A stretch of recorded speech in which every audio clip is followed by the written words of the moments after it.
Great. Okay, so this spring break I attended the European Student Conference at Yale University, and this program is really put together by a think tank at Yale called European Horizons. Schwarzman Scholars, which is a really great program that sends students who have graduated with a bachelor's or a master's to China to learn Mandarin Chinese and to also learn Chinese foreign policy, and the European Parliament in Brussels, and of course Yale University, which hosts the event. So what's ESC 2018? It's 100 graduate and undergraduate students from the United States, Europe and Asia gathering to address some of the major challenges facing the European Union.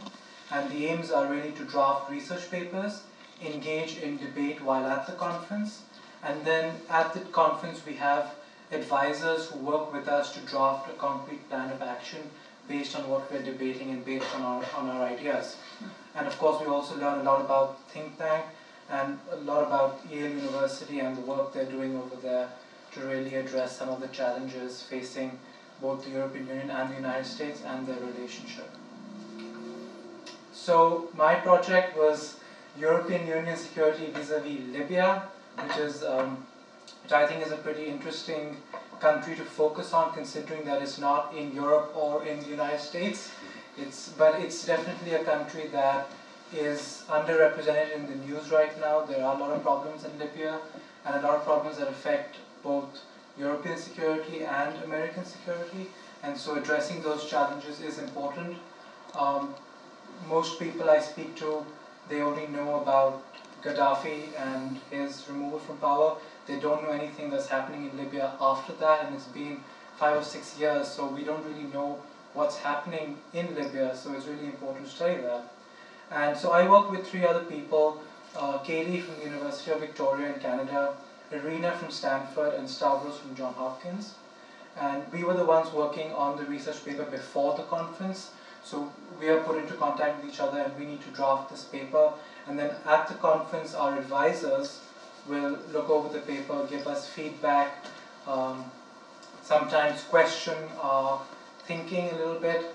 So Signe, he's a PhD candidate at the University of Wisconsin. Professor Cross is an expert on Europe and America at Northwestern University. Michael Kazmarek is an EU liaison officer with the US Congress, which is basically a diplomat for the EU. And then Jean Germanovic, who works for the RAND Corporation in DC.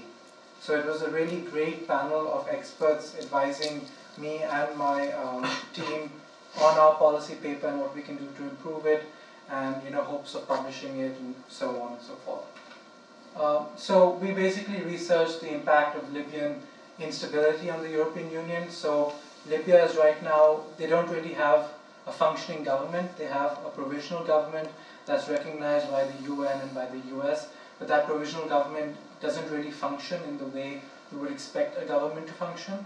And then we have General Haftar, who is Gaddafi's former army chief, who is running the other half of the country like an actual government, except it's a brutal military dictatorship that controls all the oil resources.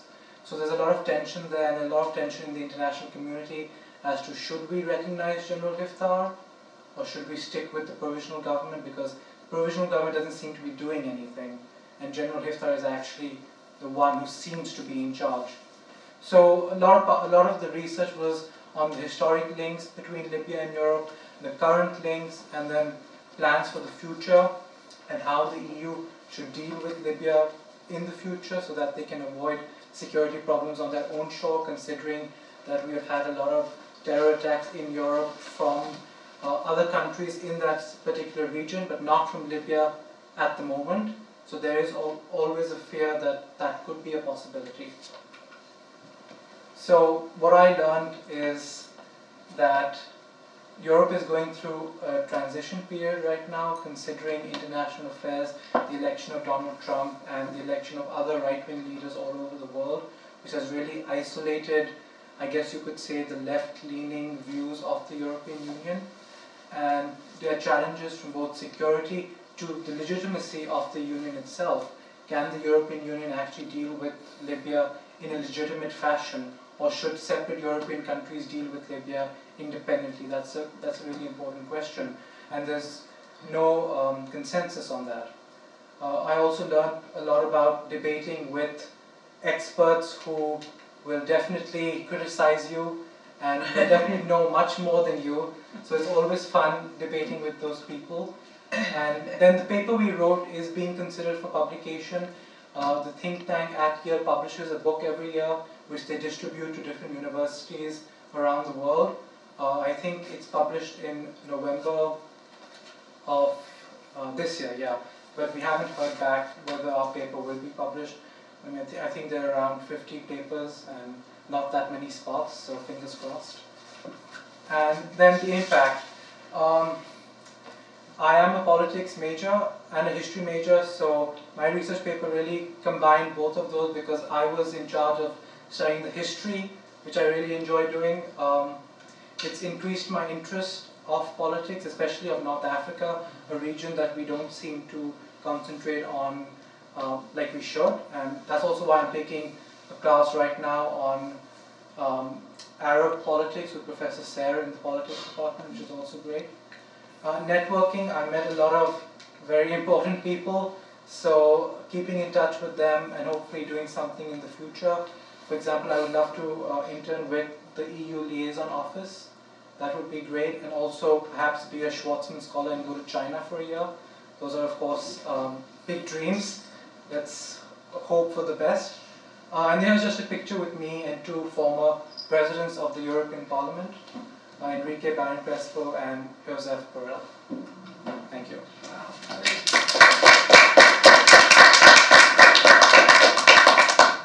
Questions?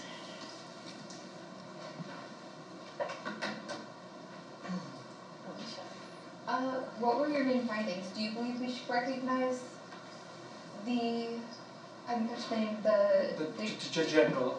Yes. So here's the tricky part. The general controls the part of Libya that has oil, and the provisional government controls the part of Libya that does not have oil. So what we have seen in the last couple of years is a lot of governments negotiating with the general directly because of that oil.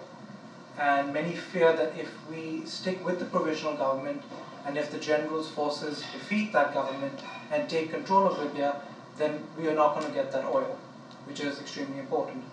From my team's standpoint, we don't believe that we should recognize the general's forces. And we were quite happy actually when after this conference we found out that General Hiftar is probably in a coma right now in a hospital in Paris. So we don't really know whether he will survive the end of this month.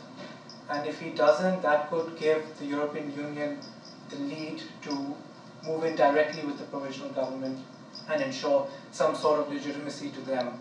Because I think that's really important because the provisional government is the democratic government and we don't want to support a dictator in the region, not another one, after all the mistakes that the West has made in the last 70 years after World War II. And then what do you believe the path would be to legitimize the provisional government? That's a difficult question. One is funding. So the European Union gives around 127 million euros, not to the provisional government, but to Libyan organizations affiliated with the government. So in some ways we are legitimizing them by some degree, I guess you could say, but a main step would be to formally recognize that government and to actually give funding directly to them to work with Libyan people. And most of the funding goes to humanitarian aids, humanitarian organizations anyways. It doesn't really go to political parties or things like that.